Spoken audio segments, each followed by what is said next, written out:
Olá, bem-vindo ao canal Escute Áudio Novel. Temos novels, fanfics e teorias no canal feito de fã para fãs. Lançamos vídeos todos os dias. Se você gosta e quer que o canal continue, se inscreva e deixe o like, com sua ajuda cresceremos. Obrigado. Novel.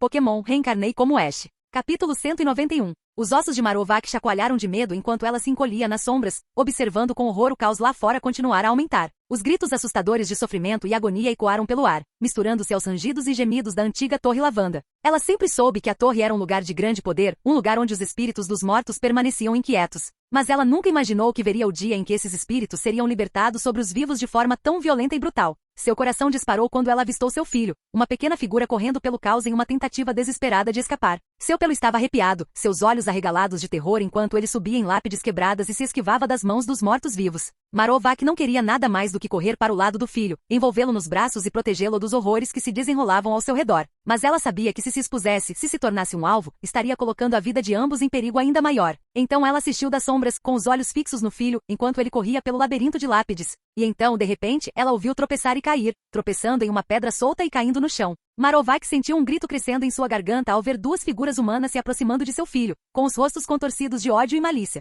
Ela sabia que eles eram membros da notória Equipe Rocket, a organização criminosa que vinha causando estragos na região há meses. Com uma onda de determinação feroz, Marowak surgiu das sombras, com sua clava de osso erguida em um grito de guerra feroz. Os dois humanos se viraram, seus olhos se arregalando de choque e medo ao verem o Pokémon furioso avançando sobre eles. Com um estrondo ensurdecedor, Marowak se chocou contra os intrusos, sua poderosa clava de osso quebrando contra sua carne enquanto ela lutava para proteger seu filho. Ela podia ouvir seus gritos de dor e terror enquanto caíam no chão, e por um momento ela se permitiu um vislumbre de esperança de que poderia ser capaz de detê-los. Mas a esperança durou pouco, pois ela viu os homens começando a se levantar, os olhos brilhando com uma fúria fria e implacável. Marowak sabia que não poderia ter esperança de derrotar todos eles, não sozinha. Correr! Ela gritou para o filho, sua voz ecoando em meio ao caos. Saia daqui! Seu filho hesitou por um momento, os olhos fixos nela com terror e confusão. Mas então, com uma súbita explosão de coragem, ele se virou e saiu correndo, suas perninhas carregando-o o mais rápido que podiam. Marowak observou-o partir, com o coração pesado de tristeza e medo. Ela sabia que talvez nunca mais o visse, que ele poderia estar perdido para sempre no caos que consumia o mundo ao seu redor. Mas ela não podia se dar ao luxo de pensar nisso agora. Com um grunhido feroz, ela se voltou para os intrusos, com sua clava de osso erguida e pronta para a batalha. Os homens levantaram-se, os olhos fixos em Marowak com um ódio frio e implacável. Um deles falou, suas palavras rosnando e raivosas, e Marowak pôde sentir seus ossos tremendo de medo. O homem que havia falado correu, a fúria brilhando em seus olhos. Ele segurava algo na mão, embora ela não tivesse certeza do que. Parecia um quadrado com alça, mas havia uma parte longa na frente e ao redor da área no final. Ele apontou o objeto para ela, e ela ainda estreitou os olhos. Não importa o que acontecesse, ela lutaria até o fim. Austin estava correndo pelos corredores mal iluminados da Lavender Tower, seu coração batendo forte a cada passo. Ao lado dele, seus fiéis companheiros, Munna e Pikachu, acompanhavam-no enquanto ele segurava um talismã que lhe havia sido dado por Brad e Grad. O ataque à Lavender Tower veio muito cedo, pegando Austin desprevenido. Ao dobrar uma esquina, ele viu uma figura correndo em sua direção. Reagindo rapidamente, Pikachu soltou um raio que estalou no ar e atingiu a figura, fazendo com que uma nuvem de fumaça subisse. De dentro da fumaça, algo disparou em direção a Pikachu. Com reflexos ultra-rápidos, Pikachu usou Brick Break para desviar o objeto antes de avançar na fumaça com um ataque rápido. Quando a fumaça começou a se dissipar, Austin ouviu um grito que o fez parar. Cubone! Ele exclamou ao ver o pequeno e solitário Pokémon deitado contra a parede, tremendo de medo. O grito do Pokémon fez com que Austin parasse imediatamente quando ele imediatamente se virou para Munna, que leu a mente de seu treinador enquanto seus olhos brilhavam com um vermelho etéreo enquanto um grande retângulo azul claro com paredes transparentes azuis claras aparecia ao redor dos corredores do Lavanda. Então, o brilho azul claro desaparece e as paredes e o teto ficam invisíveis. Munna pareceu desaparecer enquanto Austin respirava fundo enquanto caminhava em direção a Pikachu, que segurava Cubone contra a parede. Austin se ajoelhou e estendeu a mão para o assustado Cubone. Olá, garotinho, ele disse suavemente. Está tudo bem, você está seguro agora. Pikachu, confuso com a mudança repentina dos acontecimentos, olhou com uma mistura de curiosidade e preocupação. Enquanto Austin falava com Cubone, Pikachu podia sentir uma sensação de desconforto crescendo dentro dele. Mas enquanto ele observava, algo mudou. As palavras calorosas e o toque gentil de Austin pareceram acalmar Cubone, que lentamente abriu os olhos e olhou para seu novo amigo. Cubone, Austin disse gentilmente, você pode me dizer o que aconteceu aqui? As pessoas que atacaram este lugar tinham um grande R vermelho em suas roupas. À menção dos agressores, os olhos de Cubone se arregalaram de medo. Ele tremeu por um momento antes de assentir lentamente. Bang! Um som ensurdecedor e estrondoso ecoou pela noite. A cabeça de Marowak girou, procurando a origem do barulho. Foi então que ela sentiu uma dor repentina e ardente no ombro, como se algo tivesse penetrado ali. Ela soltou um grito de surpresa e dor, sentindo uma substância pegajosa escorrendo pelo seu braço. Mesmo que ela não precisasse ver para descobrir o que era, a situação poderia ter sido muito pior se o Pokémon misterioso à sua frente não tivesse intervindo. O grunhido da equipe Rocket que disparou o tiro olhou para Muna com intensa curiosidade. O que era esse Pokémon? Um pequeno Pokémon rosa com corpo arredondado e um par de olhos sonolentos. Os olhos de Musharna brilharam com uma luz azul quando a arma na mão do grunhido foi esmagada com o uso de um psíquico. O som da arma sendo esmagada foi como um trovão, e o grunhido uivou de dor enquanto sua mão, ou o que restava dela, sangrava loucamente. O grito do grunhido alertou a todos sobre a presença de Muna quando um dos Umbreon da equipe Rocket atacou Muna com Shadow Claw. Muna desapareceu e apareceu acima de Umbreon com um orbe de aura de fada em sua boca. Houve um som semelhante ao estrondo de um trovão quando o orbe atingiu Umbreon, fazendo-o voar de costas para o chão com um baque forte. O impacto sacudiu o chão e uma nuvem de poeira subiu ao redor do Pokémon caído.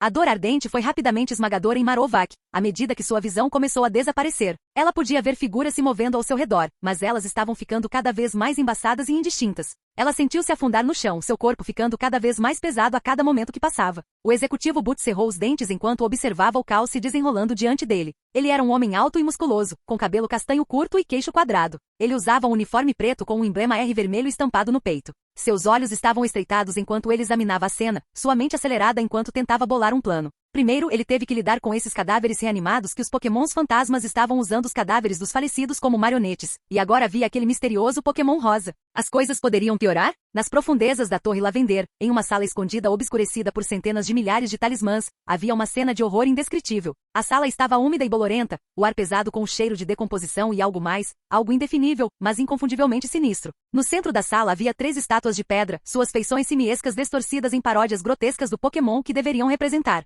Os olhos negros e ovais eram vazios e sem alma, as grandes orelhas torcidas em formas não naturais e os minúsculos narizes pretos estavam arrebitados em um sorriso de escárnio sinistro. A primeira estátua foi a de Pansage, com o broto semelhante a um brócolis arrancado para revelar uma boca aberta, a língua pendurada para fora como a de uma serpente. O segundo era Pansear, com as orelhas marcadas de vermelho, como se estivessem sangrando. E o terceiro, Pampour, com os olhos arrancados, as pálpebras abertas para revelar seus orbes fixos e sem pálpebras. No meio disso havia uma mão desmembrada e pálida, presa por milhares de fios vermelhos. A mão segurava uma Pokébola antiga, sua superfície gravada com estranhos símbolos e runas. Como por magia negra, uma aura etérea começou a exalar da mão, inundando a sala com um brilho misterioso. A Pokébola também pareceu ganhar vida, irradiando uma aura preto-arroxeada que pulsava com energia malévola. Era como se a própria sala estivesse viva, pulsando com um poder sombrio e sinistro que ameaçava consumir todos que entrassem. Parágrafo MAC. Rattata é o único Pokémon que é mais forte ao nascer e fica mais fraco à medida que ganha experiência. Esta não é uma força que todo Rattata possui, mas sim uma que requer um item para ser segurado e é transmitida de geração em geração.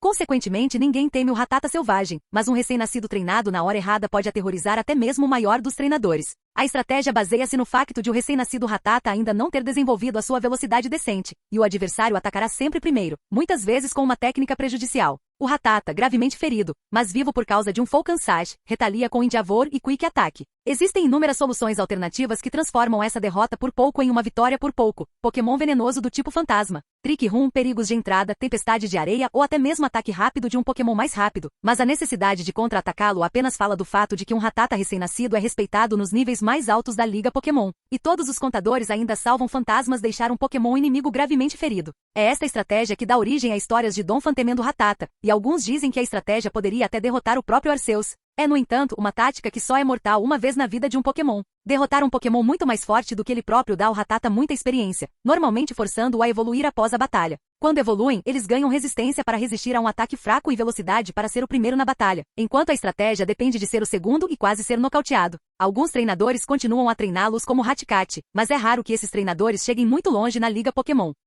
Capítulo 192. Apesar do ar gelado da noite, Boot sentiu uma gota de suor escorrer pela testa. Ele havia planejado essa operação há semanas, desde que soube que os fantasmas que assombravam a torre haviam sido enfraquecidos pelo uso de cristais especiais. Com os fantasmas enfraquecidos, Boot acreditava que poderia finalmente capturá-los e adicioná-los à coleção de sua organização. Mas havia variáveis que Boot não havia levado em conta. Quando ele e sua equipe entraram na torre, encontraram resistência inesperada tanto de vivos quanto de mortos. Agora, Boot estava começando a se preocupar com a possibilidade de seu plano não correr tão bem quanto ele esperava. Isso está pronto? Boot questionou em seu fone de ouvido, sua voz tensa de nervosismo. Estamos prontos, senhor, foi a resposta de um dos membros de sua equipe. Alvos bloqueados. Boot assentiu, sentindo um pouco de alívio. Ele posicionou sua equipe e as matilhas Umbreon em locais estratégicos por toda a torre, criando literalmente uma caixa de morte que prenderia os fantasmas e os tornaria alvos fáceis. Com um sorriso malicioso, Butch observou uma onda de energia escura explodir em direção às hordas de zumbis que foram atraídos para a torre. Os cadáveres foram instantaneamente vaporizados, deixando para trás apenas uma névoa espessa que se fundiu em alguns medonhos e caçadores. Butch podia ver que os fantasmas estavam lutando para manter suas formas corpóreas, enfraquecidos como estavam pela energia escura. Esta era sua chance de atacar. Capture-os! Ele gritou para sua equipe. Cada um deles. Deixe o resto para o Umbreon. Mas quando sua equipe avançou para fazer a captura, Butch percebeu duas variáveis inesperadas na periferia de sua visão. Um Muna e um Marowak entraram na briga, complicando as coisas. Os olhos de Muna brilharam rosa enquanto todo o cemitério estava preenchido com um terreno enevoado, o que ajudou os Pokémon do tipo fantasma a estabilizar suas formas corporais. Butch olhou para Muna, reconhecendo o perigo que isso representava. Antes que ele pudesse fazer qualquer coisa, no entanto, um borrão vermelho passou por sua posição, ferindo gravemente toda a sua equipe e destruindo uma seção do chão da torre. À medida que a poeira baixou, Butch viu que foi um Scizor que causou o dano. Por que todos esses Pokémon estão interferindo no meu plano? Ele murmurou baixinho, sua frustração crescendo. Foi surreal. Na escuridão total da Torre Lavanda, a maioria das espécies fantasmagóricas, Hunter, uma espécie fantasmagórica que possui uma forma gasosa incorpórea, estava sendo atacada de todos os lados pelo cruel Umbreon, rapidamente seguido por ser sugado por aquelas Pokébolas pretas características que o time foguete usado. Ao que parece, eles pareciam versões não registradas e um pouco mais fracas da Bola Ultra, mas faziam seu trabalho com facilidade. Por outro lado, a população de caçadores, reduzida a menos de 10, estava lutando contra alguns dos Umbreon, levantando cadáveres desmembrados para atacar os grunhidos, conseguindo até mesmo rasgar alguns dos homens, matando-os instantaneamente, embora estes últimos não conseguissem. O que não se pode dizer dos Umbreon, que eram muito mais ágeis que seus donos. Enquanto isso, Austin e seu Pokémon dispararam em direção ao Rocket Executive com Marowak, apesar de sua disposição já cansada. Estava travando uma batalha perdida contra um dos Clops mais poderoso, que parecia ter poderes com movimentos do tipo sombrio também. Com a energia do tipo escuro já existente dentro de seu corpo, a batalha estava se tornando cada vez mais difícil para o Pokémon das sombras. Alguns Auntés pularam para matar o executivo, apenas para serem interceptados por um Oduon, cuspindo chamas no Pokémon de gás, que instantaneamente se afastou, tendo que enfrentar os tipos de fogo. Os tipos sombrios latiram, arrotando mais chamas em direção ao Pokémon, que tentou contra-atacar com bolas sombrias. Bah! O executivo latiu. Vermes inúteis. Magmortar, queime-os até ficarem crocantes. E o Pokémon gigante e explosivo apareceu, espalhando chamas por toda parte, lançando bolas de fogo dos dois canhões em que seus apêndices superiores haviam se transformado. As bolas de fogo caíram por todo lado, incendiando os cadáveres, para os gritos dos fantasmas, vendo seu refúgio ser reduzido a cinzas.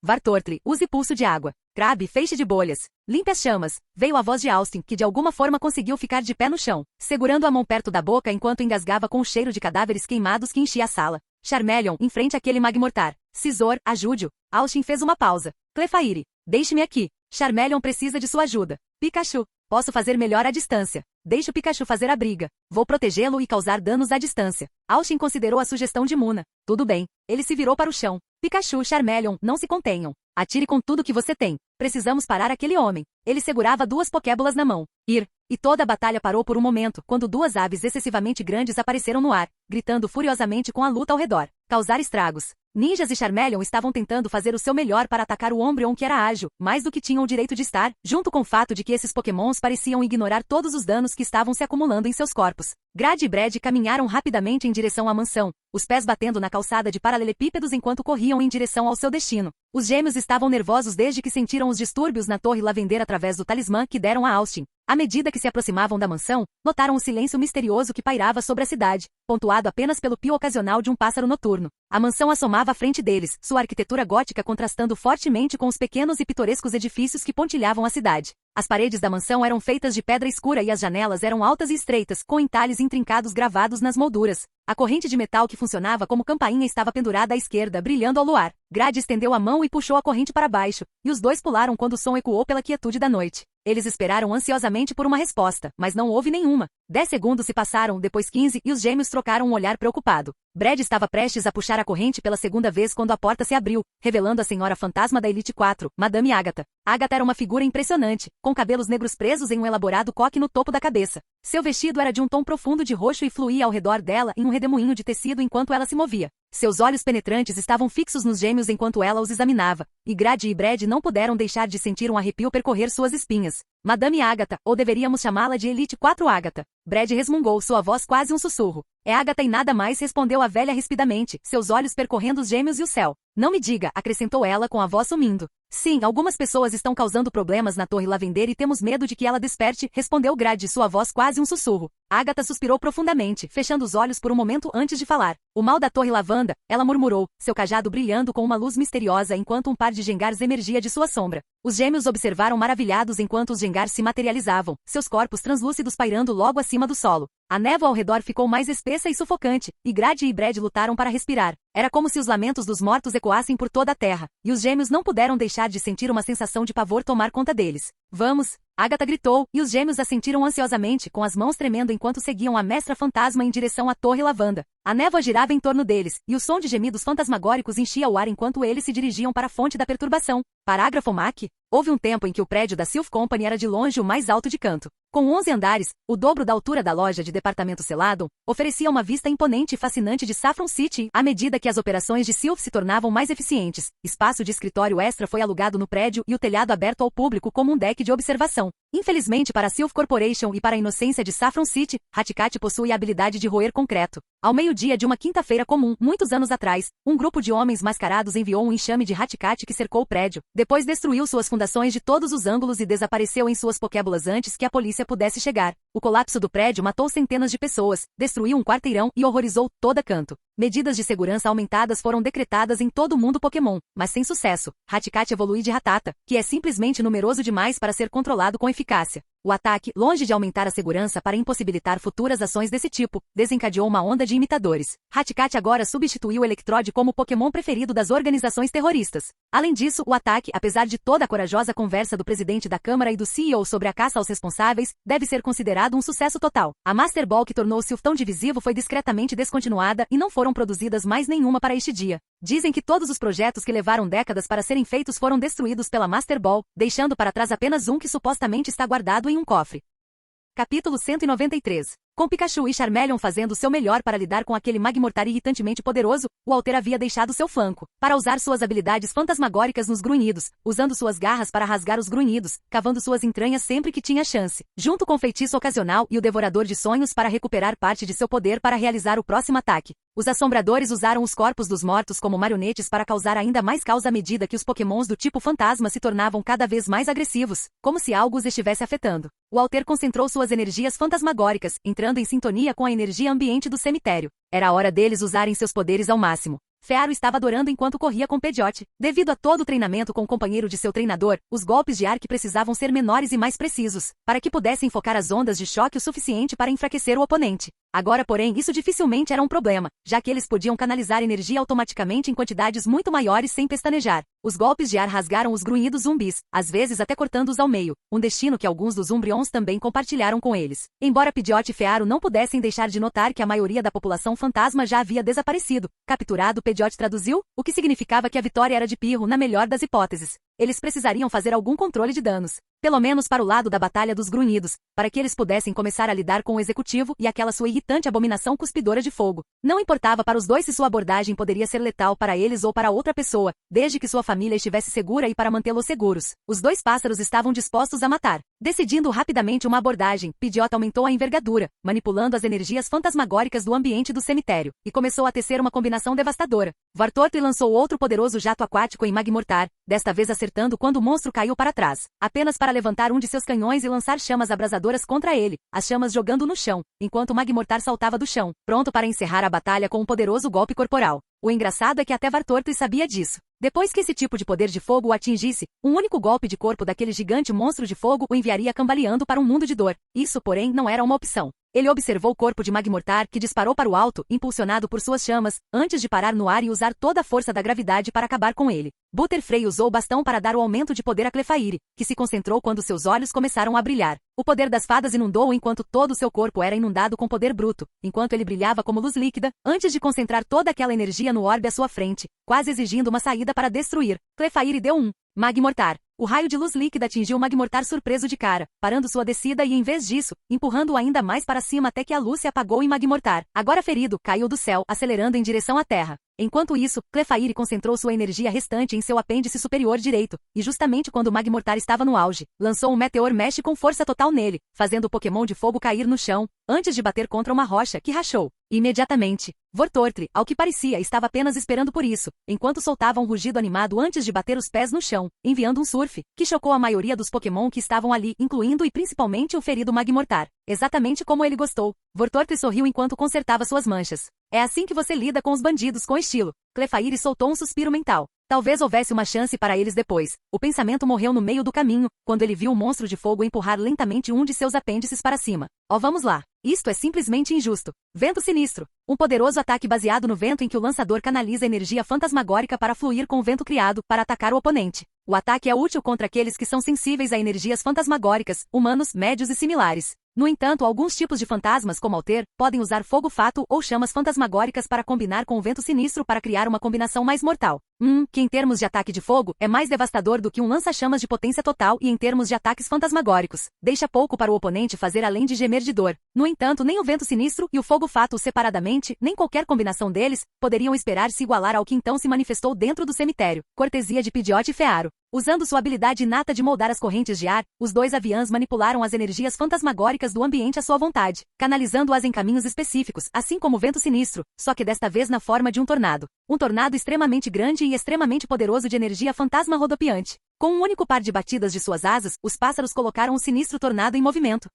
Boot Hill. O garoto nunca aprende. Magmortar, eles têm grandes esperanças naquele Twister. Queime suas esperanças como da vez anterior. Magmortar, que parecia se levantar e se levantar, não importando os ataques contra sua pessoa, sorriu loucamente antes de arrotar enormes torrentes de chamas nos tornados. Isso, em retrospectiva, foi um erro. Como Pidgeot e Fearu foram capazes de criar Twisters, controlá-los uma vez formados estava além de seu escopo e habilidade. Com pouco esforço, Fearu e Pidgeot pegaram o desastre rodopiante, uma fusão das poderosas chamas de Magmortar juntamente com o Twister de energia fantasmagórica, e o direcionaram para os grunhidos e seus Pokémon, evaporando-os assim que o monstro rodopiante passou por eles. Em exatos 27 segundos, nem um único grunhido nem seu Umbreon permaneceu vivo e de pé. Eles não estavam presentes lá. Só se isso fosse o fim de tudo. Austin olhou horrorizado para as duas aves, pois sua mente ficou em branco. Aconteceu tão rápido que Austin não conseguiu registrar o alcance do que seu Pokémon havia feito. Boot ficou traumatizado além da compreensão. Os grunhidos estavam mortos. As matilhas Umbreon foram mortas. Até mesmo seus Pokémons estavam prestes a perder. A única coisa boa foi que a missão, capturar a população fantasma, foi um sucesso,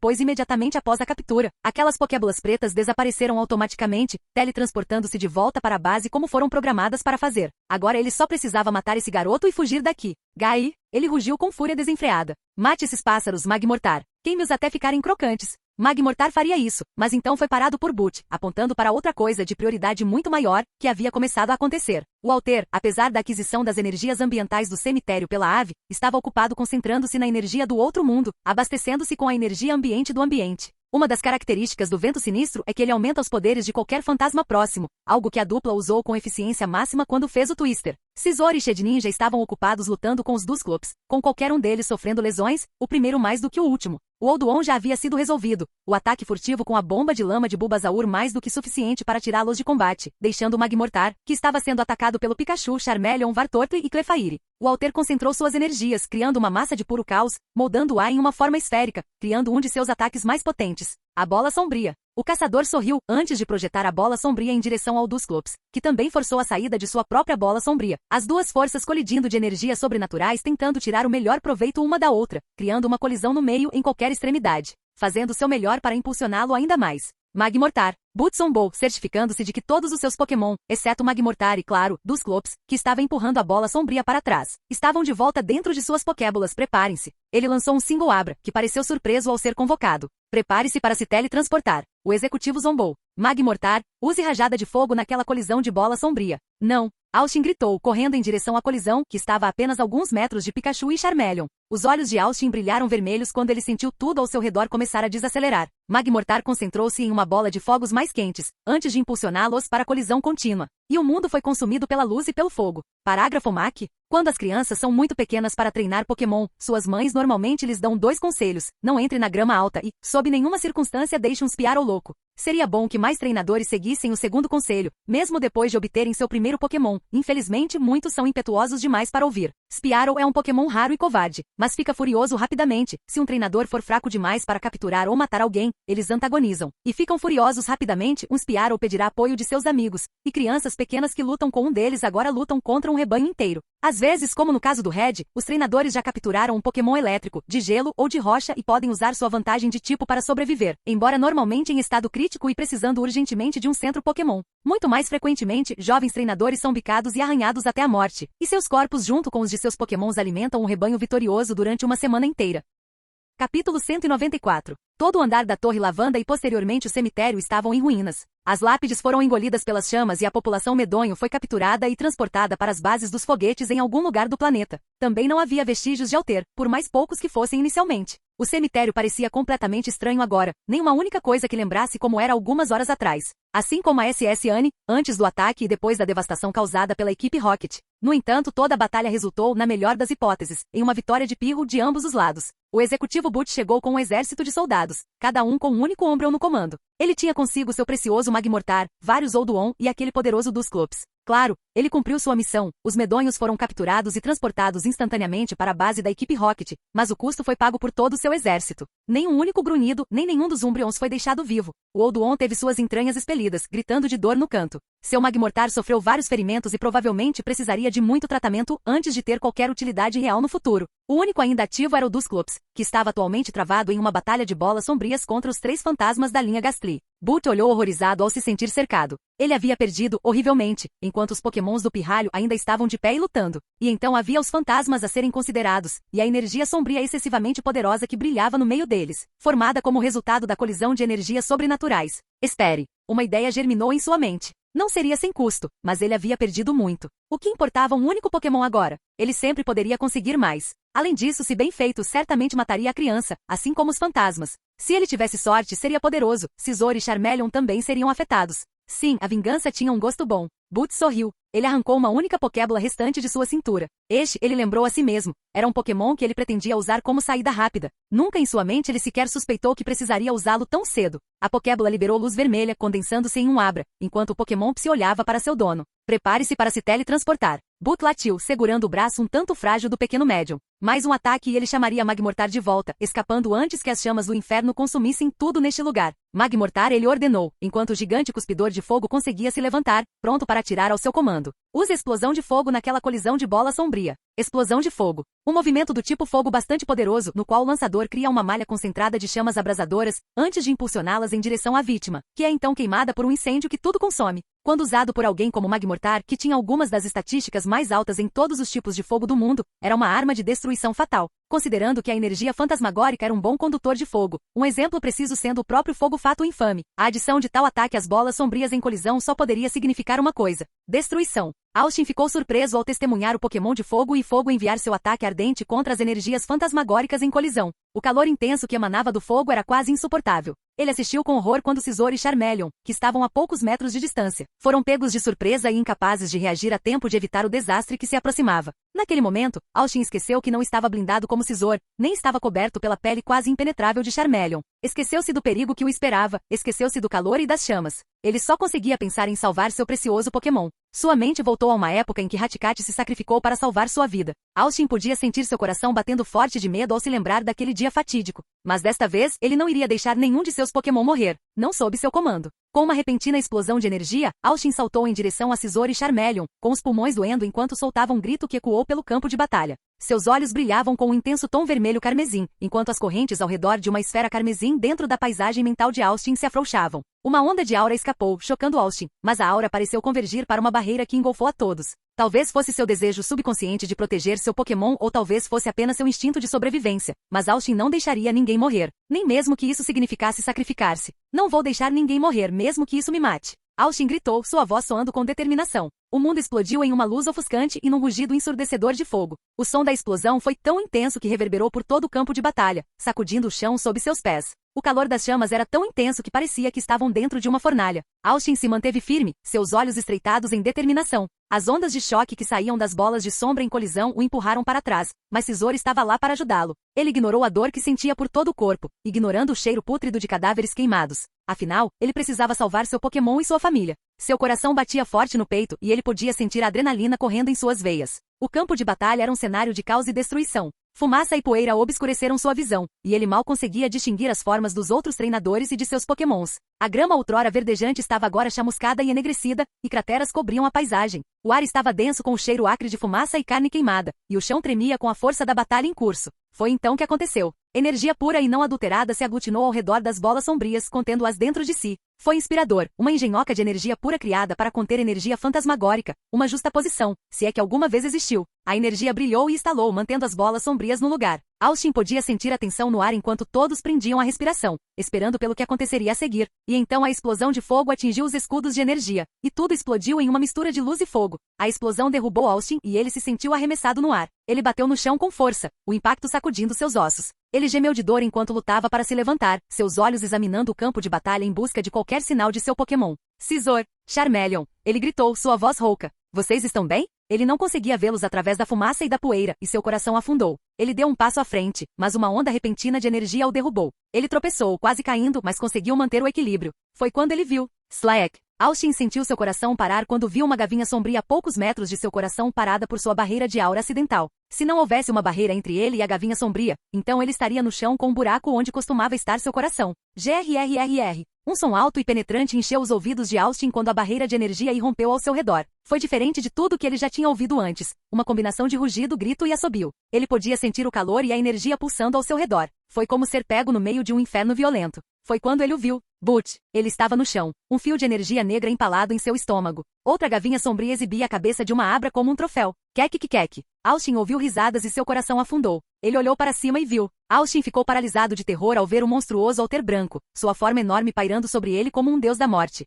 Seu corpo gasoso parecia pulsar e se contorcer com energia malévola. Seus olhos vermelhos brilhantes perfurando a alma de Austin com uma sensação de pavor que fez sua pele arrepiar. A longa língua azul do alter saiu de sua boca aberta, como se estivesse provocando Austin com seu poder. Seus 3 dedos com garras flutuavam na frente de seu corpo como mãos desencarnadas, prontas para atacar a qualquer momento. Austin sabia que estava em apuros. Quando o alter apertou ainda mais o corpo de Butch, um estalo nauseante encheu o ar. Austin sentiu seu estômago embrulhar ao perceber o que estava acontecendo. O alter estava estourando corpos humanos como plástico bolha, deleitando-se com a destruição que causou. Era um monstro, uma força de puro mal que não se importava com a vida humana. Isso é névoa negra? Torre Lavanda, sala escondida? A antiga Pokébola se abriu, como se protestasse contra a intrusão em seus segredos de longa data. A mão branca desmembrada emergiu, contorcendo-se com uma energia sobrenatural. O ar ficou pesado com um uivo triste, um som que ecoou pelas paredes de pedra da Torre Lavanda e penetrou nos ossos daqueles que o ouviram. Agatha, que estava se aproximando da Torre Lavender, congelou. Ao lado dela estavam as irmãs gêmeas, com os olhos arregalados de choque e medo enquanto observavam os rostos espectrais que flutuavam para fora das paredes. Grade e Brad tremeram de terror com a visão. Não pode ser, Agatha sussurrou, sua voz pouco mais que um coachar rouco. Chegamos tarde demais. A malícia etérea que emanava das paredes assumiu a forma de rostos flutuantes e uivantes, cada um distorcido em uma expressão grotesca de dor e raiva. O frio no ar ficava mais intenso a cada momento que passava, e o grupo se viu cercado por uma sensação palpável de malevolência. Grade e Brad olharam para Agatha, o desespero estampado em seus rostos. O que fazemos agora? Eles choraram. Agatha balançou a cabeça, sua mente disparada enquanto tentava bolar um plano. Parágrafo Mac? Quando Ro morava na Torre de Bronze de Ecrutiak, Fearo não existia. Spiaro existia, e eles eram um Pokémon violento que Ro odiava por levar os humanos à guerra com Pokémon selvagens, mas não conseguia destruir. Parecia que o tempo faria isso de qualquer maneira, pois seu número diminuía a cada dia. E então a torre pegou fogo, atacada por uma multidão furiosa e sedenta de poder. Ro ressuscitou as feras lendárias das cinzas da torre e depois voou para um rebanho de Spiaro que remodelou a sua imagem. Os Pokémon cresceram em tamanho, seus pescoços ficaram mais longos, seus bicos ainda mais longos e suas cabeças e asas mudaram de forma, lembrando vagamente o próprio pássaro lendário. Eles ganharam alguns novos ataques, perfuraram os mais poderosos e foram dotados com o poder do voo verdadeiro, não de se mover de árvore em árvore por algumas horas como os Pokémons voadores, mas de permanecer no ar para sempre como os próprios deuses, para que não sejam atacados em seus ninhos enquanto dormem. Até hoje, quando um Spiaro selvagem se torna poderoso o suficiente, eles procuram Ho-Oh para evoluir e se juntar ao bando original de Fearo que provoca a ira do pássaro de fogo até hoje. Uma técnica semelhante usando cinzas da torre queimada foi desenvolvida para criar Fearo treinados, mas eles nunca parecem tão poderosos quanto os da natureza. Eles são Pidgeot com menos velocidade e bicos mais longos, não um terror dos céus enviado por um deus irado.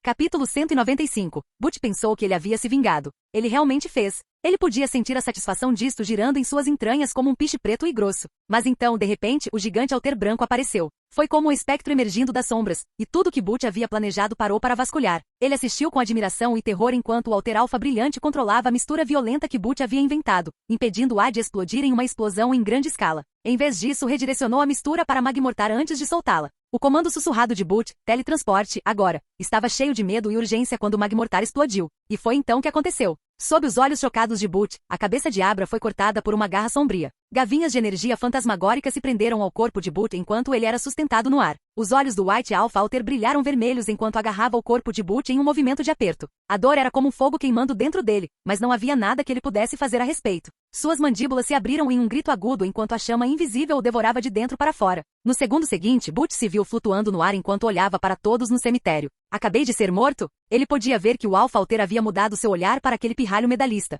Espere, o que diabos é isso? Mas o que Butch não percebeu foi que ele havia deixado o plano mortal, tornando-se apenas um fragmento de seu antigo eu. Ao contemplar o corpo de Austin do plano astral, ele não pôde deixar de estremecer instintivamente de medo. Para Butch, o corpo de Austin neste exato momento parecia ainda mais perigoso do que o próprio Melto. Essa coisa não deveria existir. Esse foi o único pensamento que ele teve sobre Austin antes que a realidade circundante começasse a desmoronar, à medida que a escuridão a substituísse. Os arrependimentos ainda estavam frescos em sua mente, mas ele não podia fazer nada a respeito, pois o mundo ao seu redor foi substituído pela escuridão. Butch se viu dentro de uma sala escura cheia de talismãs. Era um lugar que ele só poderia descrever como de outro mundo, como se tivesse tropeçado no reino dos mortos. Uma voz distorcida sussurrou em seus ouvidos. Por que eu tive que morrer? Por que aquela cadela Cassidy chamou a atenção do chefe, mas eu não? Morrer? A voz distorcida era tão sutil que Butch pensou que ele estava pensando inconscientemente nessas coisas. De repente, a sala escura se iluminou com um brilho arroxeado vindo de uma pokébula. Butch parecia hipnotizado pela aura emitida pela pokébula quando a voz distorcida disse: "Vá em frente, agarre-o e tudo será seu."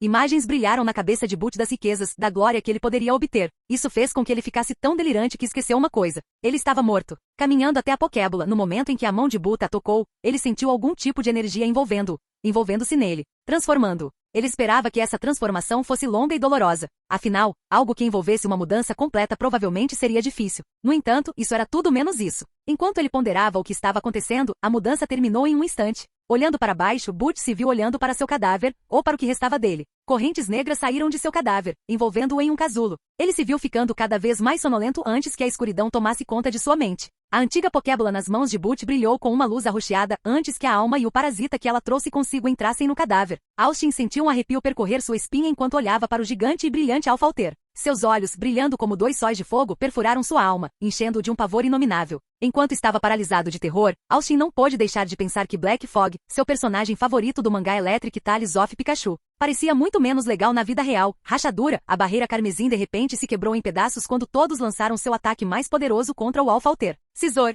Char, Fear, Bulba, Jazz, RWWRRRR, Cle, Vartortle. As orelhas e a cauda de Vortortle brilharam enquanto ele preparava a dança da chuva. Pica. Pikachu disparou um trovão em direção ao assombrador alfa brilhante. Kra. Crabbe usou Quick Claw em sucessão com Swords Dance. Gelt, Temer, Fearo e Pidgeot combinaram seus ataques de furacão. Crabbe e Vortortle combinaram seus jatos Aqua em uma furadeira gigante. Fear. Butterfree usou Quiver Dance antes de usar o bastão para energizar Clefairy, cujo corpo estava coberto por uma aura psíquica enquanto ele liberava o poder psíquico armazenado em direção ao Alpha. A boca de Charmeleon brilhou com energia dragonica quando um orbe azul disparou para o céu antes de se transformar em um pequeno orbe azul que convergiu em direção ao Alter. Ninjas usou Sword Dance enquanto Shed Ninja usou Will Vision Alter. No fundo da sala, Muna chamou telepaticamente Marowak. Use esse buraco para escapar. Meu treinador prometeu ao seu filho que vai te trazer de volta. Vá, seu filho está esperando por você. M. Mas, Marowak hesitou, pois queria retribuir o favor a essas pessoas gentis. Vá, meu humano e os outros cuidarão dessa abominação. Você precisa levar você e seu filho para um lugar seguro.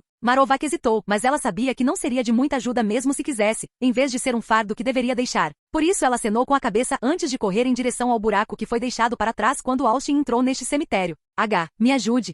Muna se virou por um segundo ao ouvir aquele pedido desesperado de ajuda. De onde veio esse choro? As garras gigantes e brilhantes do assombrador alfa brilhavam com energia escura enquanto ela cortava o furacão de Pidgeot e Fearo. Enquanto tancava o trovão de Pikachu, os olhos de Alter brilharam quando um raio roxo e preto disparou. Nightide de Alter entrou em confronto com Moonblast de Clefairy. Boom! A nuvem de fumaça se separou quando o Dragon Rush de Charmeleon avançou em direção a Alter, que tinha um sorriso sinistro no rosto. Uma brisa fria encheu todo o cemitério enquanto os olhos de Austin se arregalavam. As garras de Alter estavam cheias de energia do tipo gelo. Não era preciso ser um gênio para saber o que era isso. O sorriso de Altair se alargou antes de atacar Charmeleon com um soco de gelo. Parágrafo MAC. Os dois grandes detentores da Pokédex de canto, Red e Blue, conseguiram capturar, cada um, a grande maioria dos Pokémons, apenas para entregá-los ao Professor Oak para estudo. Houve alguns Pokémons, mesmo entre aqueles que não eram lendas ou mesmo tão raros, que conseguiram permanecer como exceções. Ekans fugiu da bravata de Blue, ele nunca conseguiu capturar um e acabou desistindo. Foi Red quem conseguiu pegar um Ekans. Ele fez isso não como um garoto bobo, mas como um mestre Pokémon silencioso, tendo adquirido sabedoria com a experiência, mas perdeu a vontade de falar no processo.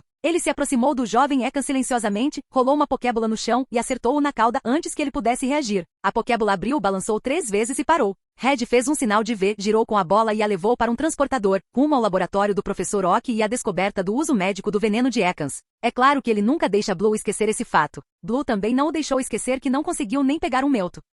Capítulo 196. Agatha e as irmãs gêmeas estremeceram ao contemplar o céu acima de Lavender Town. Uma massa rodopiante de nuvens formou um crânio humano macabro, emanando uma energia estranha e sobrenatural que causou arrepios em suas espinhas. Enquanto navegavam pelas ruas desertas de Lavender Town, eles se depararam com aparições horríveis daqueles que viveram e morreram nesta terra amaldiçoada. O coração de Agatha bateu forte de fúria quando ela avistou a Lavender Tower, o lugar que havia roubado a única pessoa que ela amava. A torre estava agora cercada por uma barreira sinistra, bloqueando tudo, exceto o mais tênue brilho de luz. Por um momento, Agatha e os gêmeos foram levados a pensar que era apenas um pedaço de terra vazio. Mas Agatha estava determinada a se vingar. Memórias do passado inundaram sua mente, memórias que ainda a assombravam até hoje. 83 anos atrás. Cidade Lavanda, Mansão Ainsworth? Agatha vagou pelos corredores mal iluminados da mansão da família Ainsworth, seus passos ecoando assustadoramente nas paredes ornamentadas. Ela era apenas uma criança, com apenas 7 anos de idade, mas caminhava com um propósito, como se pertencesse àqueles corredores sagrados. Seu único companheiro era uma figura fantasmagórica que esvoaçava ao lado dela, um travesso medonho que ela passou a considerar como seu irmão. Seu nome era William e ele sempre fazia alguma coisa ruim. William, meu pai me visitou, disse Agatha, sua voz quase um sussurro. Por favor, não tente colocar fogo no cabelo dele novamente. Quequeque. William gargalhou, esticando o pescoço para lamber o rosto de Agatha antes de se transformar em sua sombra. Agatha estremeceu com a sensação, sabendo que a travessura de William estava longe de terminar. Oh meu, estou condenado. Ethan Ainsworth não pôde deixar de suspirar de frustração ao receber a carta da família do ramo ensino. Eles cuidariam de sua filhinha após sua morte. Foi uma pílula difícil de engolir, mas ele sabia que não tinha escolha. A morte estava vindo em sua direção e não havia nada que ele pudesse fazer para impedi-la. Enquanto estava sentado em seu quarto desolado, cercado por nada além de 4 lanternas fracamente brilhantes, ele sentiu o frio que permeava o ar. A Torre Fantasma era um lugar de energia sobrenatural, um lugar onde os fantasmas saturaram o castelo e o poder da eletricidade era inútil. Mas Ethan Ainsworth não tinha medo dos fantasmas, pois tinha um parceiro que poderia lidar com eles, seu gigante alfa brilhante Altair, que sorriu e lhe passou uma revista pornô. Ethan tossiu na mão e guardou cuidadosamente a revista na gaveta. Qual é, Altair? Você sabe que eu não faço coisas assim, disse ele, com a voz tingida de aborrecimento.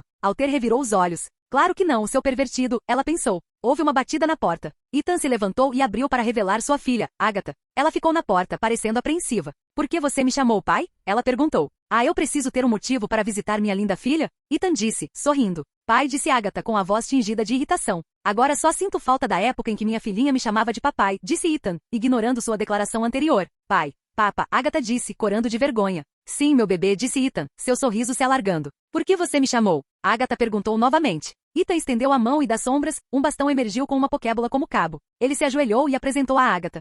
Não é isso, Agatha disse, com a mão tremendo ao tocar o cajado. Minha garotinha, estou feliz em dizer que agora isso é seu, disse Ethan, com a voz cheia de orgulho. Mas estou pronto? Agatha perguntou com a voz trêmula. Eu não teria dado a você se não achasse que você estava pronto, disse Ethan, seu tom tranquilizador. Agatha abraçou o cajado com força e ao olhar para os intrincados símbolos gravados nele, sentiu uma sensação de admiração. Papai, o que são esses símbolos? Ela perguntou, com os olhos arregalados de curiosidade. Estas são as marcas deixadas por todos aqueles que empunharam o cajado em batalha, disse Ethan, apontando para os símbolos. Onde está o seu símbolo? Agatha perguntou. Infelizmente não usei o cajado em batalha, então não tem um símbolo, disse Ethan, com a voz tingida de pesar. Não se preocupe, papai. Vou empunhá-lo na batalha e esculpir um símbolo nele para você e para mim, disse Agatha com determinação em sua voz. Ethan esfregou o cabelo da filha, tentando esconder a dor que sentia sob a máscara de um sorriso. Estou ansioso por isso, mas Agatha, vou sair, então não se comporte mal enquanto eu estiver fora e, por favor, não deixe William incendiar a casa. Quando você voltará? Agatha perguntou, sua voz cheia de preocupação. Ethan hesitou. Desculpe, mas não posso dizer já que a viagem é muito longa. Tudo bem, mas fique seguro, disse Agatha com a voz cheia de preocupação. É por isso que eu disse isso. Você é muito inteligente para o seu bem e lembre-se de não deixar William causar nenhum problema, prometo. Ethan Ainsworth estendeu seu rosa enquanto Agatha retribuiu o gesto. Eu prometo. Essa é minha garota. Ethan Ainsworth abraçou sua filha com tanta força que ela podia sentir os batimentos cardíacos dele acelerados contra seu peito. Ele era um homem assombrado por um legado sombrio, que foi transmitido através de gerações de sua família. O peso desse legado pesava sobre ele, como um cobertor de chumbo sufocando na escuridão. Ao se afastar da filha, os olhos de Ethan se encheram de um brilho sinistro. Ele sabia o que tinha que fazer e estava resignado com seu destino. Ele teve que sair e enfrentar a escuridão que ameaçava consumir todos eles. Sinto muito, Agatha, por deixá-la sozinha, mas preciso lacrar novamente aquela coisa antes que ela vaze. Lamento não ter conseguido ver você crescer, encontrar o amor e levá-la até o altar até aquele bastardo que não merece você. O céu acima de Lavender Town estava escuro como um caldeirão de bruxa, exceto por um flash de luz que cruzou os céus como um relâmpago. Foi um sinal, um prenúncio da tempestade que estava por vir. À medida que as nuvens ficavam mais espessas e negras, os ventos aumentavam, açoitando as árvores e os edifícios com uma fúria sobrenatural. Na mansão da família Ainsworth, a jovem Agatha lamentava a perda de seu pai, Ethan Ainsworth, o 31º chefe da família. Ele morreu como um herói, sacrificando-se para selar o antigo mal que atormentava os Ainsworths há gerações. Mas a tempestade lá fora não era a única coisa que provocava problemas. Agatha correu para o escritório particular do pai, uma sala escura e agourenta repleta de livros e artefatos de séculos passados. Ela nunca tinha tido permissão para entrar antes, mas naquela noite, movida pela dor e pela curiosidade, ela abriu a porta e entrou. Parágrafo MAC. As escalas de um Arbok vêm em 6 padrões diferentes, e um habilidoso pode alternar entre alguns deles à vontade. O padrão é a regeneração, e os 3 mais comumente alterados são invulnerabilidade, ataque e velocidade. Status Arbok é mais raro e provavelmente está entre as formas mais fortes. Disse que seu olhar petrifica, e seu veneno, que não é mero aborrecimento, debilita tão rapidamente que muitas vezes faz a diferença na batalha. O 6º padrão é de longe o mais poderoso, mas tão misterioso e difícil de executar que mesmo Agatha da Elite Four não conseguiu treinar seu Arbok para usá-lo. Há rumores de que Giovanni da equipe Rocket mantém um em sua coleção, mas esse boato tem pouca veracidade. Se ele possuísse um Pokémon tão forte, certamente o teria usado. O registro histórico mostra muitas representações deste Arbok, realizando feitos incríveis, como matar Dragonite e lutar contra aldeias inteiras. Nenhuma dessas representações incluía o padrão real, pois disse que o Arbok se movia rápido demais para desenhá-lo ou matava qualquer um que tentasse. As lendas atribuem outros poderes a ele, como ser capaz de escavar rochas sólidas e ser adorado como um deus por outros Pokémons cobra, embora a veracidade desses contos seja frequentemente questionada. Apesar de nunca ter sido capturado ou mesmo devidamente registrado, o padrão final da existência de Arbok é amplamente reconhecido pelos cientistas, a maioria dos quais mantém a esperança de que um dia possa ser capturado para estudos mais aprofundados. Capítulo 197. Agatha sempre se sentiu atraída pelo escritório particular do pai, com painéis de mogno escuro e prateleiras cheias de tomos antigos e artefatos estranhos. Ela sempre teve curiosidade sobre os segredos que estavam escondidos atrás da porta, segredos que seu pai guardou durante sua vida. Mas neste dia algo estava diferente. Ao se aproximar da porta, Agatha sentiu um arrepio percorrer sua espinha. O ar ao seu redor parecia crepitar com uma energia sobrenatural, e os cabelos de sua nuca se arrepiaram. Ela empurrou a porta e entrou. A sala estava banhada por uma luz misteriosa e bruxuleante que parecia dançar pelas paredes como fogo. As prateleiras e armários foram abertos e seu conteúdo espalhado pelo chão. O coração de Agatha batia forte no peito enquanto ela examinava a sala em busca de qualquer sinal de seu pai. E então ela viu. Sobre a escrivaninha no centro da sala havia um diário antigo, com páginas amareladas pelo tempo e capa estampada com um desenho esotérico que Agatha nunca tinha visto antes. Ela se aproximou lentamente como se temesse que pudesse mordê-la, e pegou-o. Ao abrir o diário, a sala ao seu redor pareceu deformar-se e contorcer-se, como se a própria realidade estivesse mudando sob seus pés. As páginas estavam cheias de símbolos misteriosos e encantamentos estranhos, escritos em uma linguagem que Agatha não conseguia compreender. Mas à medida que ela lia, o significado das palavras começou a se revelar, e ela sentiu uma sensação arrepiante de pavor tomar conta dela. Os olhos de Agatha se arregalaram enquanto ela continuava lendo, sua mente lutando para compreender os horrores que estavam diante dela. O diário falava de um homem vítima dos atos da família Ainsworth, que foi enterrado vivo num ato distorcido de vingança. 500 anos atrás? Na terra de Hansei, o primeiro imperador Qin Shi Huang enviou seu povo em uma missão para encontrar um suposto remédio da imortalidade a partir dos bulbos de um misterioso Pokémon, Bulbasaur. Mas no continente do Sol Nascente, onde mais tarde se formariam as regiões de Kanto e Johto, os Pokémon eram vistos como nada mais do que ferramentas de guerra. A Terra foi dividida em 17 estados, todos em guerra entre si. E quando as intenções do imperador se tornaram conhecidas, uma raça cruel começou a ganhar o seu favor. A caçada por Bulbasaur começou, e aqueles que estavam no caminho dos senhores e sua sede de poder foram esmagados. Uma dessas vítimas foi Kunieko Yuyama, um menino cujos pais foram assassinados por supostamente saberem a localização do Jardim Bulbasaur. Mas eram todas informações falsas, e o menino foi deixado sozinho em um mundo onde os fortes atacavam os fracos. Enquanto Kunieko lutava para sobreviver na região espectral de Lavender Town, ele não pôde deixar de sentir que algo sinistro se escondia além do véu.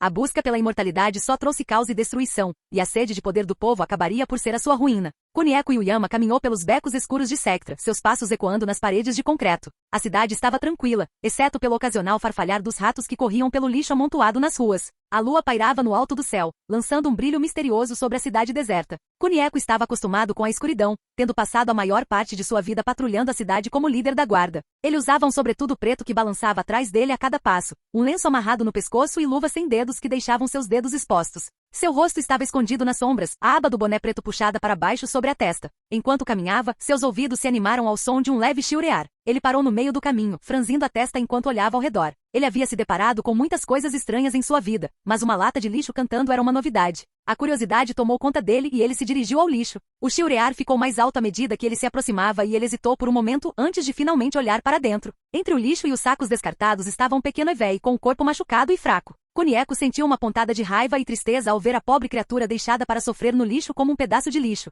Ele enfiou a mão dentro da lixeira, pegando cuidadosamente o Evei com um toque suave. Ele levou um momento para afastar os vermes que rastejavam sobre suas feridas antes de embalá-lo em seus braços. O Evei era pequeno, mal tinha o comprimento de seu dedo indicador, e Konieco temia que ele quebrasse se ele o segurasse com muita força. Está tudo bem, pequenino, ele murmurou, sentindo a pequena criatura estremecer em seu peito. Eu tenho você agora. Com um toque cuidadoso, ele enfiou o Evei por baixo da camisa, as patinhas agarrando o tecido do lenço vermelho. Ele esperava que o calor do seu corpo fosse suficiente para mantê-lo vivo na caminhada de volta para casa. Ao percorrer as ruas, ele se manteve em áreas bem iluminadas, cauteloso com qualquer ameaça potencial. Ele esperava que seu corpo mantivesse a criatura aquecida o suficiente para sobreviver à caminhada para casa, percorrendo ruas propositalmente bem iluminadas e povoadas para evitar a tensão indesejada. A última coisa que Konieco Yuyama precisava ao transportar seu passageiro pouco ortodoxo era que algum meuto de beco chamasse aquilo de uma refeição fácil. Era uma tolice se apegar a qualquer coisa em seu ramo de trabalho, ainda mais quando ele era o líder da guarda. Qualquer pessoa fora de Sectra não conseguia lidar com a ideia de que monstros vagando pelas horas lunares e aqueles dentro da guarda estavam sob seu comando e provavelmente morreriam prematuramente a qualquer momento. O mesmo aconteceu com pequenos Pokémon. Gravlit e Mewtwo não conseguiram se defender quando as presas e garras do Pokémon selvagem os rasgaram mais rápido do que uma lâmina atravessa um bebê. Foi uma dura lição de vida que Konieco Yuyama aprendeu ao perder sua família quando criança, reforçada quando seu pai adotivo finalmente caiu nas garras de tal cão, passando o manto para ele. Se ele tivesse algum bom senso, teria tirado o Evei da lata e cortado-o ao meio para um final rápido ou deixado-o agarrado às grades do pátio do templo e desejado-lhe sorte na impossível tentativa de sobreviver. Ele sabia que Evei tendia a se aninhar em grupos, pelo menos pelo raro contato que teve com eles, e que quando os Pokémon deixavam seus amigos para trás geralmente era porque não havia nada a ser feito. O mundo era implacável, o sentimento não tinha relação com a realidade. Foi uma sorte que a maldita coisa não o tivesse mordido até agora, como a maioria dos Pokémons encurralados costumava fazer. Independentemente disso, Konieco Yuyama não conseguiu desistir do Evei tremendo contra sua pele. De volta à base, Konieco Yuyama tirou o cachecol com o Evei ainda agarrado a ele e colocou-o sobre a mesa, finalmente conseguindo uma boa olhada nela sob a luz. Seus olhos estavam fechados, mas seu peito se movia com respirações assustadoramente rápidas, o corpo aquecido significativamente. Seu pelo era de um lindo marrom avermelhado que escurecia em seu rosto, aparentemente uma combinação perfeita para as escolhas de moda de Konieco Yuyama. Você é uma senhora que sabe se vestir, hein? Com a paciência em mente, Konieco Yuyama cobriu a janela e acendeu uma vela na mesa para manter os olhos em seu novo amigo. E como devo nomeá-lo? Terei que pensar em algo. Não posso deixar você fugir até que esteja melhor, posso? Isso seria como colocar um Gravlit no auge do inverno. Com medo de eu, não é? Ele passou um dedo pela espinha do Evei de cima a baixo, morrendo de fome também. Talvez eu tenha que ir à biblioteca. Descubra o que diabos devo alimentar você. Ninguém aqui vai saber. Talvez.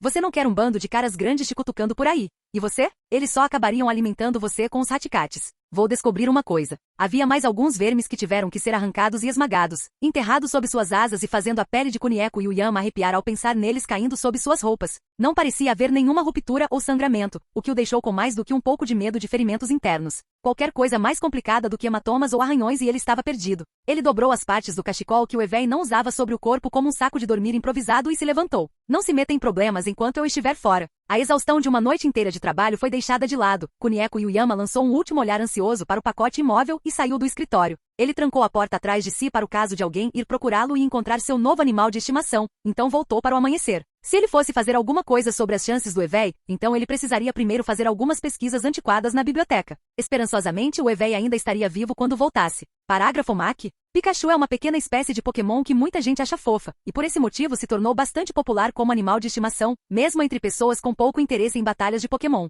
Este é um fato lamentável que leva a muitas eletrocuções, pois um Pikachu pode ser bastante perigoso de manusear. Pikachu é um Pokémon que armazena eletricidade em suas bochechas, mas essa eletricidade deve ser liberada semi-regularmente para que o Pokémon não use ataques elétricos poderosos aleatoriamente, chocando tudo que estiver à vista. Normalmente isso é feito conectando ocasionalmente o roedor a uma bateria especial que é recarregada pelo choque e em seguida, usando a eletricidade para alimentar a casa. Além disso, eles não usam apenas o trovão para liberar energia, mas também quando estão assustados ou com raiva, e não têm um temperamento especialmente indulgente. Muitos treinadores foram hospitalizados ou pior quando brigaram com seus Pokémons. Alguns faleceram devido a ferimentos de choque que poderiam ter sido tratados adequadamente se o treinador não se envergonhasse de como isso refletia sobre eles como treinadores. Além disso, há a questão do clima. Pikachu raramente pode ficar preso dentro de casa por muito tempo, mas eles são propensos a fazer com que pessoas próximas sejam eletrocutadas na chuva, e sua cauda pode atrair raios em tempestades. O cuidado adequado envolve o uso de uma Pokébola em condições climáticas adversas, mas Pikachu muitas vezes reluta em ficar tão confinado. Muitos proprietários inexperientes também relutam em usá-los, temendo que isso os marque como treinadores de Pokémon e os force a aceitar desafios e ver seu precioso Pikachu ferido.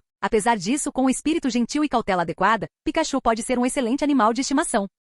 Capítulo 198. Sempre pareceu surpreender as pessoas o quão familiarizada Kunieko Yuyama estava com as bibliotecas de Sectra, Lavender Town. Kunieko Yuyama não foi capaz de dedicar muito tempo à sua educação, a não ser garantir que ele aparecesse na escola por dias suficientes para que as autoridades não batessem, e a maioria de seus professores ainda tinham preconceito contra Kunieko. Como era amplamente aceito por muitos que os pais de Kunieko Yuyama realmente sabiam sobre a localização do jardim secreto, então a biblioteca se tornou o lugar ideal para a mente de seu eu mais jovem florescer. Ele aprendeu muitas habilidades que contribuíram para sua capacidade como líder entre a biblioteca civil e a coleção particular de Sectra. Naquela época, Kunieko Yuyama tinha quase todas as horas do dia que não eram suas horas obrigatórias de sono para fazer o que quisesse. A maior parte de seu treinamento acontecia à noite, quando era colocado em uso mais prático. Não adiantava aprender a brandir uma espada à luz do dia quando a verdadeira luta acontecia sob a lua. Agora ele tinha uma vida em risco, assustado, faminto e potencialmente ferido, esperando por seu retorno. Ele não teve tempo para fazer nenhuma pesquisa aprofundada. Pegando os primeiros livros que mencionavam Evéi no título, ele os folheou para saber que diabos ele deveria alimentar o pobre coitado em seguida. Pegou emprestado o mais promissor para ler de forma abrangente uma vez que o perigo passasse.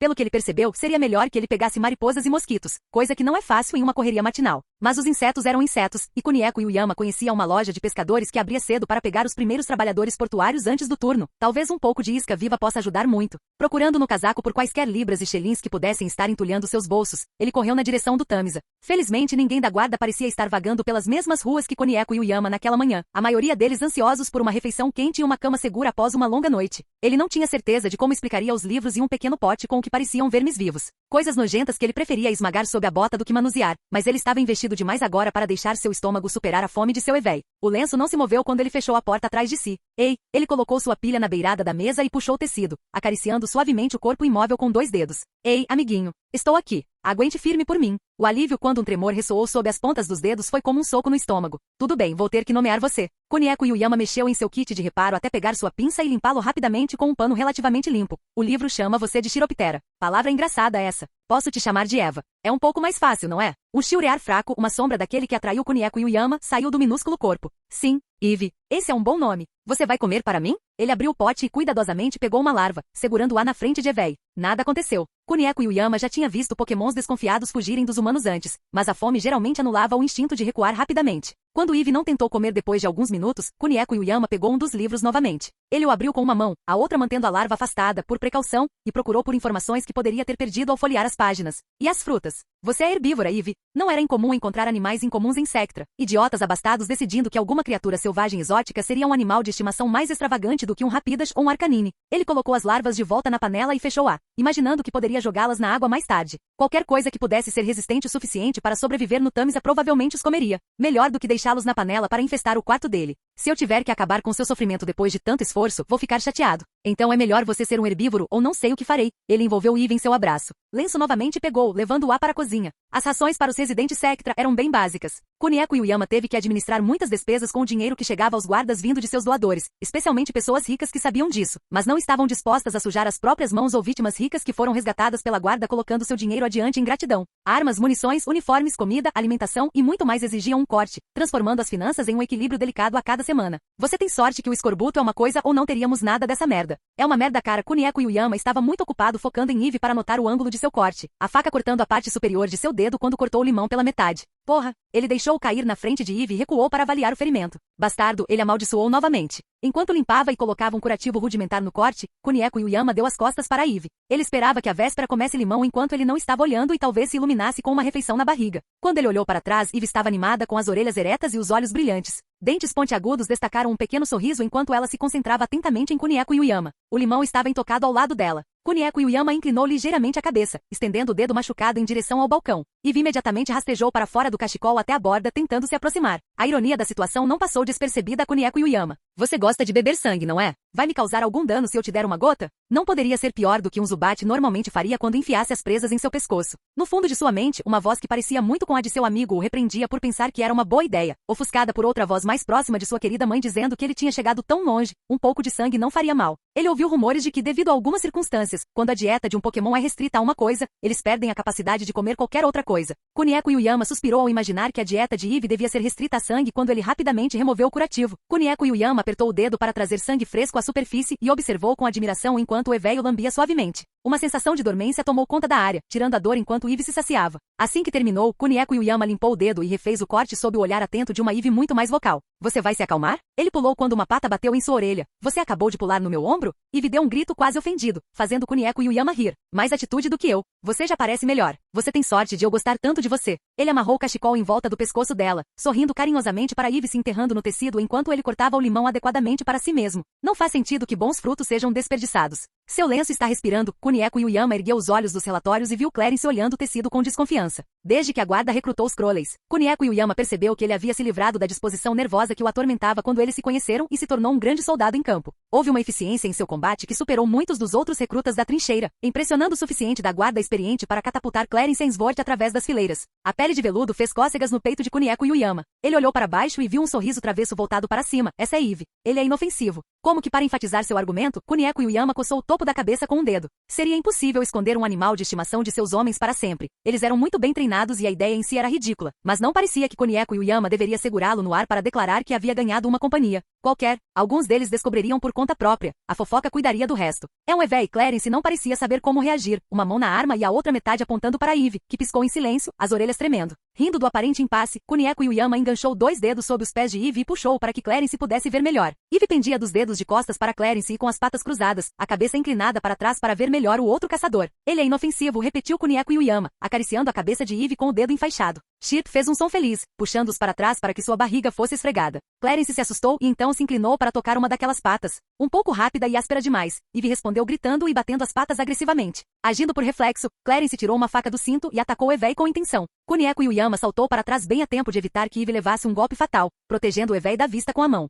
Que porra você pensa que está fazendo? Ele ia me morder. Sua mão tremia ao redor da faca. Você também suspeitaria dos humanos se alguém jogasse você no lixo para morrer? Kunieko Yuyama defendeu a reação. Eve é a coisa menos perigosa nesta sala. Você sofrerá mais danos com um corte de papel do que ele. Mas é um Pokémon. Kunieko Yuyama franziu a testa com a escolha de palavras de Clarence Ainsworth. Então ele é uma daquelas pessoas que vê os Pokémon como monstros. Kunieko Yuyama pensou enquanto se levantava. Sai agora, isso é uma ordem. Clarence Ainsworth acenou com a cabeça antes de sair, pouco antes de olhar para Eve, que pulou no ombro de Kunieko Yuyama. Clarence cerrou o punho antes de sair. Os dias se transformaram em meses e Kunieko Yuyama viveu uma vida aparentemente idílica com seu amado Evei. Apesar dos rumores que se espalharam pela cidade, a maioria das pessoas via Evei de uma forma positiva. No entanto, Kunieko subestimou o medo e o ódio que alguns indivíduos desenvolveram pelos Pokémon após as cruzadas. Kunieko havia perdido os pais durante as cruzadas, mas de alguma forma conseguiu superar a tragédia. Infelizmente, nem todos foram capazes de fazer o mesmo. A dor e o sofrimento infligidos durante aqueles tempos sombrios permaneceram nos corações de muitos, inflamando-se como uma ferida que se recusava a sarar. À medida que Eve crescia e ficava mais forte, Kunieko sabia que não tinha mais condições de levá-la para o trabalho. Ela havia se tornado uma distração demais e ele quase perdeu o emprego por causa de suas travessuras brincalhonas.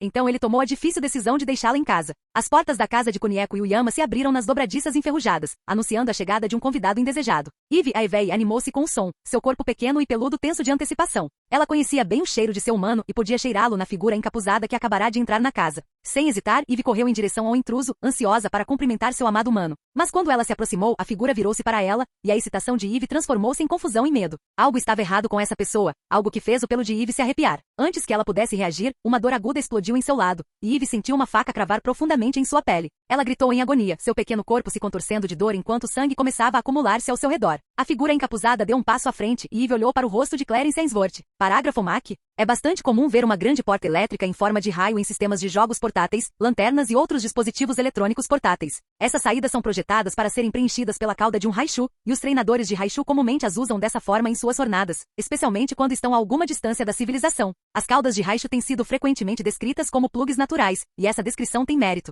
A cauda longa e semelhante a um cordão permite que o Pokémon coloque alguma distância entre ele e o dispositivo eletrônico para evitar sobrecarga e até mesmo manter alguma liberdade de movimento, embora Raichu seja mais comumente usado como carregador durante o sono. A extremidade do raio é bastante grande e os plugs verdadeiros são muito menores. Muitas vezes a porta traseira ocupa metade da lateral do laptop. Comparado a outros Pokémons elétricos ou a dificuldade de transportar um gerador, porém, é de longe uma escolha superior. Embora Raichu não seja de forma alguma inútil em batalha, é para esse uso, tão frequentemente quanto para combate, que os treinadores compram Thunderstones caros para fazer seu Pikachu evoluir. Capítulo 199. Konieco Yuyama entrou no necrotério, um arrepio percorrendo sua espinha quando a temperatura gelada o envolveu. O cheiro acre de desinfetante permanecia no ar, um aroma pungente que enchia suas narinas a cada respiração. Ele puxou a gola do casaco para cima, o tecido de lã pouco fazia para protegê-lo do ambiente gelado. Ao entrar na sala, um patologista saiu, seus passos ecoando no chão de linóleo. Konieco observou o homem sair, seu rosto não revelando nenhuma emoção. O patologista respirou fundo e olhou para ele, ousando olhar para sua expressão fria. Não houve contração das pálpebras, nem tremores nos lábios, apenas uma expressão sólida e perfeita, tão duradoura quanto pedra. A porta se fechou e o calor do corpo do patologista desapareceu com ele, deixando para trás o frio sufocante. Konieco se aproximou da mesa prateada onde Eve estava deitada, seu corpo imóvel e frio. Ele olhou para o rosto dela, antes tão cheio de vida, agora vazio e inexpressivo. Seu coração doía de dor, lembranças inundavam sua mente. Ele se lembrou do jeito que ela sorria para ele, do rubor que se espalhava por suas bochechas sempre que ele falava, do brilho em seus olhos quando via. Agora tudo que restava era casca fria e sem vida diante dele. Uma única lágrima escapou de seus olhos, traçando um caminho por sua bochecha antes de cair na de Eve. Foi um ato pequeno e insignificante, mas foi o suficiente para romper o verniz de compostura que ele mantinha até então. Os ombros de Konieco tremeram enquanto soluços sacudiam seu corpo, sua dor finalmente o dominando. Suas mãos se fecharam em punhos e ele as bateu contra a mesa, o som metálico ecoando pela sala. Ele chutou o objeto mais próximo, uma pia usada para limpar os instrumentos após autópsias, e o som do impacto reverberou nas paredes. Konieco andava pela sala, seus passos eram um baque surdo contra o chão. Ele não suportava a ideia de deixar Eve para trás, não conseguia suportar a ideia de nunca mais vê-la sorrir. Ele parou na frente dela, seu olhar demorando-se em seu rosto, antes de virar-se e caminhar em direção à porta. À medida que caminhava, o som de seus passos ficava mais alto, cada batida ecoando na sala silenciosa. Ele abriu a porta e uma rajada de ar frio o cumprimentou, causando um arrepio na espinha. Lá fora, o mundo estava parado e silencioso. Konieco respirou ar frio, sua respiração formando névoa à sua frente. Ele se virou e olhou para o prédio, as janelas escuras e vazias. Ela se foi, ele sussurrou para si mesmo, sua voz quase um sussurro. Ela realmente se foi. Ele fechou os olhos e respirou fundo, tentando afastar a dor que ameaçava dominá-lo. Konieco Yuyama estava sentado do lado de fora em uma noite fria de inverno, encolhido em seu casaco grosso, perdido em pensamentos enquanto se perguntava se Meu realmente o odiava.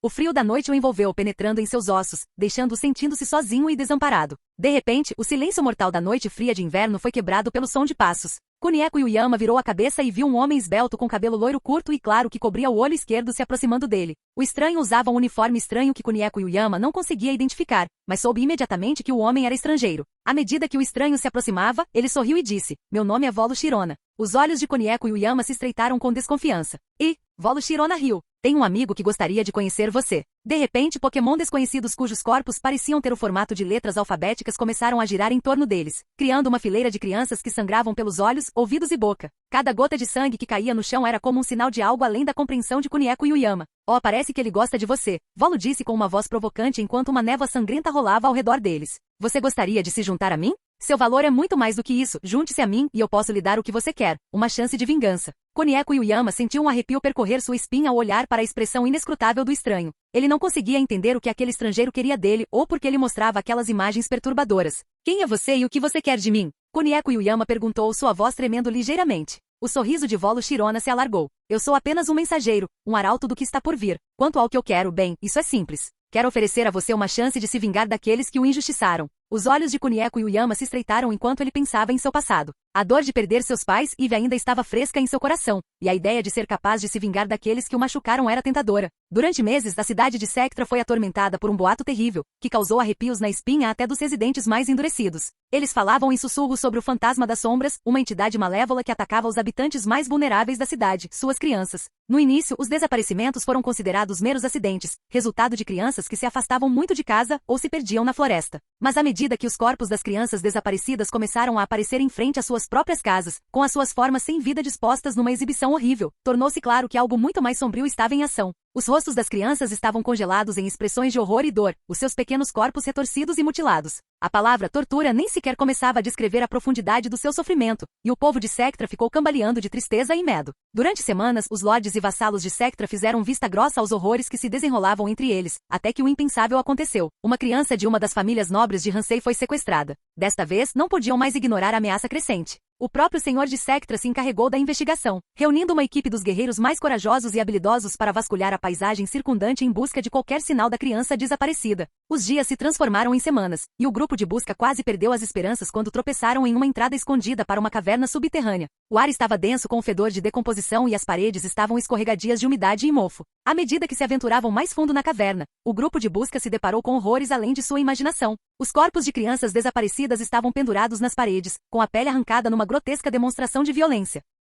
Ninguém sabia o que aconteceu naquela noite fatídica quando o grupo de busca finalmente alcançou o louco responsável por toda a incalculável miséria do povo de Sectra. Alguns dizem que ele partiu em silêncio, enquanto outros afirmam que ele lutou ferozmente, com seus gritos ecoando pela caverna. Mas uma coisa era certa, o homem responsável pelos crimes hediondos que aterrorizaram Sectra estava finalmente sob custódia. Kunieko Yuyama, conhecido por muitos como o Mal Indizível, foi condenado à morte por enterro, uma punição reservada apenas para os criminosos mais hediondos. Ponto de vista de Kunieko Yuyama. Abro meus olhos para a escuridão total. Está frio, terrivelmente frio. Tão frio que não consigo sentir meus dedos, não consigo sentir nenhuma parte do meu corpo, não consigo sentir nenhuma emoção, apenas frio, frio, frio, congelando. Está tão escuro que é quase como se eu nunca tivesse aberto os olhos, como se eu tivesse caído em uma poça de tinta preta e estivesse me afogando nela. A escuridão tão sufocante quanto o espaço, como se eu tivesse sido jogado no vazio misterioso e solitário, onde nenhum homem jamais viajou. Por que você não me respondeu? Eu questionei enquanto olhava para a runa que Volo me deu. Eu me movo para me sentar, mas me deparo com o aperto do pano enrolado em mim. Está cobrindo minha totalidade, do rosto aos pés,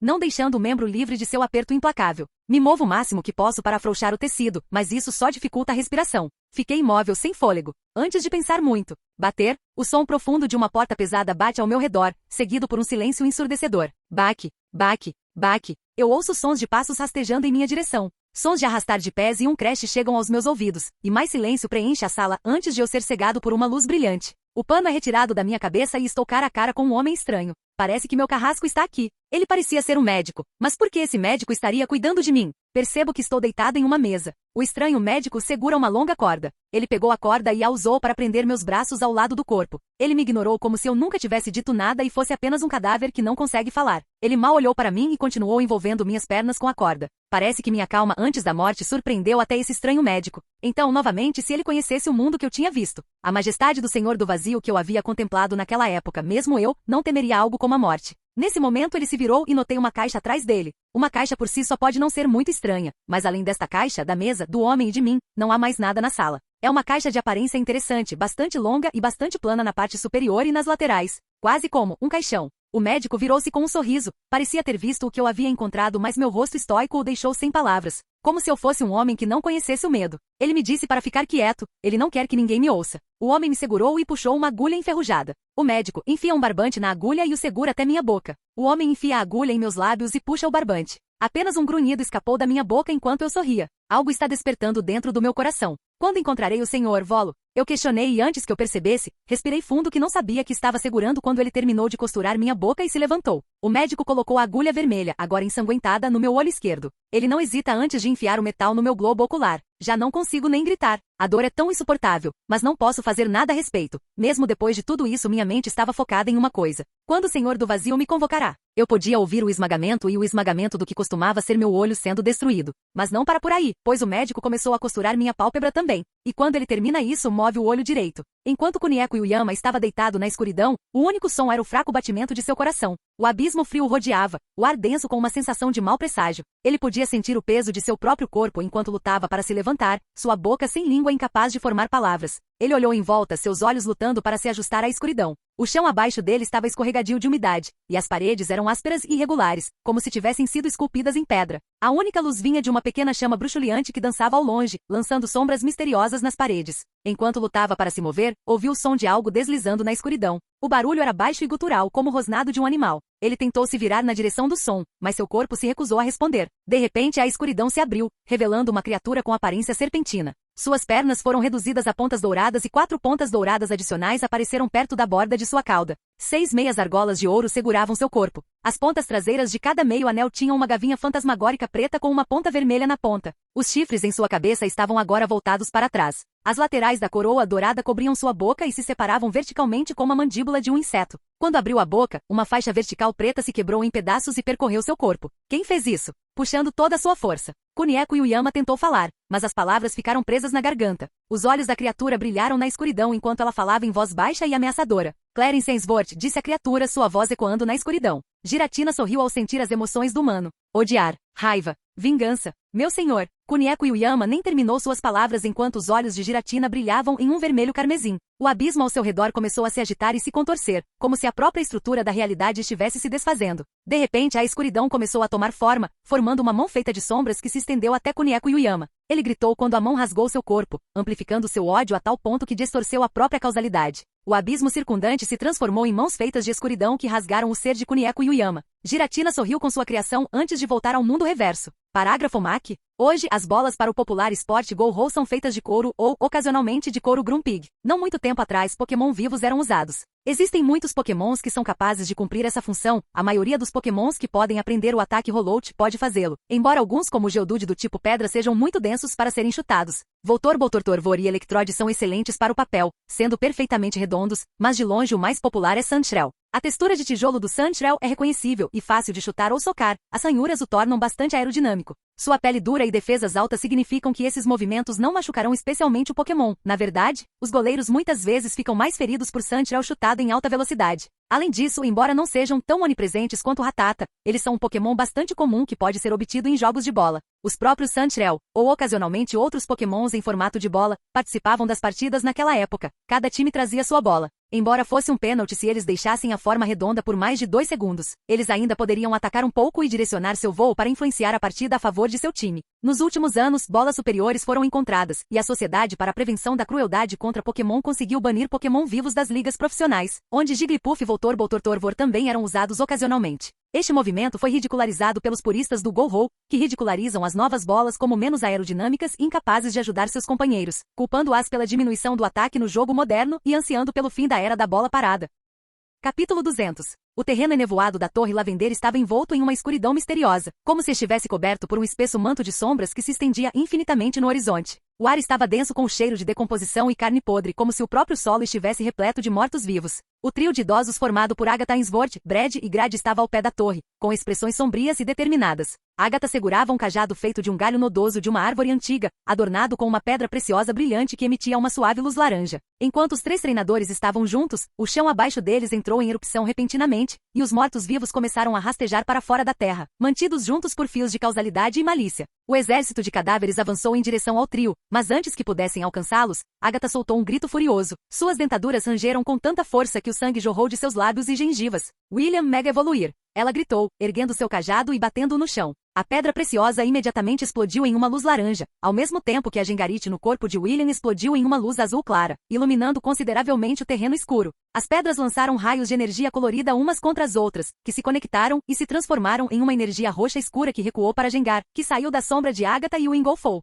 William começou a mudar de forma bem diante dos olhos de seu treinador, as pontas das costas ficando cada vez maiores e mais nítidas, aparecendo ao redor dos braços e pernas, que também cresceram. Gengar gritou em agonia com o excesso de energia que percorreu seu corpo. A energia escura explodiu após cerca de 1 minuto, revelando totalmente a nova forma de Gengar. Além das pontas novas e maiores, seu rosto mudou para um tom mais escuro de roxo, que gradualmente mudou para um tom vermelho à medida que descia pelo corpo do fantasma. Suas pernas ainda eram grossas, mas seus braços haviam crescido consideravelmente, de uma forma quase cômica. Assim que Agatha observou isso, porém, os membros de Gengar afundaram no chão, deixando o corpo parcialmente visível. As sombras se contorceram e se transformaram em uma cruz que surgiu no meio do campo de batalha. Um terreno de escuridão convergiu para a cruz quando a habilidade Shadow Tag de Mega Gengar tomou conta do campo de batalha. Bola de sombra. William ergueu a mão no ar, e a energia fantasmagórica ao redor girou em milhares de bolas de sombra, todas atacando a barreira que cercava a Torre Lavender. O ataque destruiu os zumbis como uma faca quente na manteiga, e o som de seus ossos quebrando e rasgando carne encheu o ar. Torre Lavanda? Bum! Austin não pôde evitar engolir em seco. Alter aguentou todos os ataques mais poderosos de seu Pokémon como se estivesse protegendo alguma coisa. Você quer lutar? Uma voz horrivelmente distorcida gritou em uma voz cantante. A mente de Austin ficou em branco quando Austin de repente se viu transportado para uma vasta campina aberta. A grama era alta e dourada, balançando suavemente com a brisa. Mas o que chamou sua atenção foi a fileira de monges sem cabeça ajoelhados à sua frente. Cada monge usava contas de oração conectadas às suas cabeças decapitadas. Alguns tiveram os olhos costurados, enquanto outros tiveram as orelhas costuradas. Ainda assim, outros tiveram a boca selada com fio preto e grosso. No final da fileira uma figura estava envolta em escuridão. Austin não conseguia distinguir suas feições, mas podia sentir sua presença pairando sobre ele como uma nuvem escura. Ele piscou e de repente estava de volta à Torre Lilás. O cemitério lá fora estava silencioso, exceto pelo suave farfalhar da neblina. Mas então, o alter se afastou, revelando o cadáver de Butch. Austin sentiu uma onda de medo e repulsa quando o corpo desfigurado se levantou, os olhos brilhando com uma alegria maníaca. Você quer lutar? A voz de Butch estava distorcida e Austin podia ver a loucura brilhando em seus olhos. Se eu ganhar, você me deixará ir? Austin perguntou, sua voz tremendo de medo. O sorriso de Butch vacilou por um momento, e então ele soltou um grito arrepiante. Você quer me deixar? Por quê? Por que você não fica? Sinto muito, mas não posso ficar, disse Austin, com o coração batendo forte. Tenho amigos esperando por mim. Butch riu e seus olhos se estreitaram. Claro, vou deixar você ir se você me vencer. Não, Homo, brincou Austin, tentando aliviar a tensão enquanto sua mente tentava descobrir o que diabos estava acontecendo. Pica. A voz de Pikachu tirou Austin de seu transe. A entidade deu um passo para trás e o cemitério começou a se mover e se contorcer ao redor deles. As lápides ergueram-se e quebraram-se, transformando-se num sinistro campo de batalha. O chão estremeceu e gemeu sob os pés de Austin, enquanto o cheiro de decomposição e podridão dominava seus sentidos. Ele olhou para o lado, vendo medo nos olhos de Pikachu quando ambos perceberam toda a extensão do perigo que enfrentavam. Este não era um momento para piadas ou jogos. Um passo em falso e eles poderiam acabar como os cadáveres sem vida que o cercavam. Enquanto a entidade falava, Austin sentiu um arrepio percorrer sua espinha. A voz parecia distorcida, como se viesse das profundezas de algum abismo profano. Ele podia sentir seu poder, sua malevolência. Este não era um oponente comum. Que tipo de batalha deveria ser essa? Austin perguntou, tentando esconder seu medo. A entidade pareceu ler sua mente, vasculhando as memórias de Butch antes de responder. Vamos fazer um 6 contra 6. Parágrafo Mac. Na época em que os homens lutavam com espadas e escudos, os mais comuns entre os escudos eram aqueles feitos de Sandslash. Uma vez por ano, um Sandslash troca de pele e os espinhos deixados para trás são recolhidos por artesãos habilidosos que os esculpem em escudos da mesma textura. Sandshell existe em muitos lugares na natureza, mas apenas na Rota 23 eles comumente aparecem como Sandslash. Este fato permitiu que a Liga Índigo estendesse seu domínio até o sul, até Pallet Town, mesmo na era dos estados em guerra. Embora tenha sido depois que os escudos Sandslash foram deixados para trás pela tecnologia que ela ganhou seu domínio atual sobre Canto e Johto. Um escudo Sandslash pode ser usado para ataque e defesa. Ele é feito do mesmo revestimento resistente que o resto da pele de um Sandslash, e os numerosos espinhos tornam muito fácil para uma espada ficar presa, permitindo um tempo valioso para um contra-ataque. Ataque. Quando golpeado contra o inimigo, ele golpeia e esfaqueia. Um ataque bem colocado pode ser fatal. Esses escudos, no entanto, lutaram para combater o advento dos exércitos de cavalaria e foram tornados obsoletos pelos rifles, que disparam balas com mais força do que um Sandslash pode bloquear. No popular RPG de mesa Dungeons & Dragonite, os escudos Sandslash adicionam mais 2 à classe de armadura e causam 1d4 de dano. Olá, bem-vindo ao canal Escute Áudio Novel. Temos novels, fanfics e teorias no canal feito de fã para fãs. Lançamos vídeos todos os dias. Se você gosta e quer que o canal continue, se inscreva e deixe o like, com sua ajuda cresceremos. Obrigado. Novel.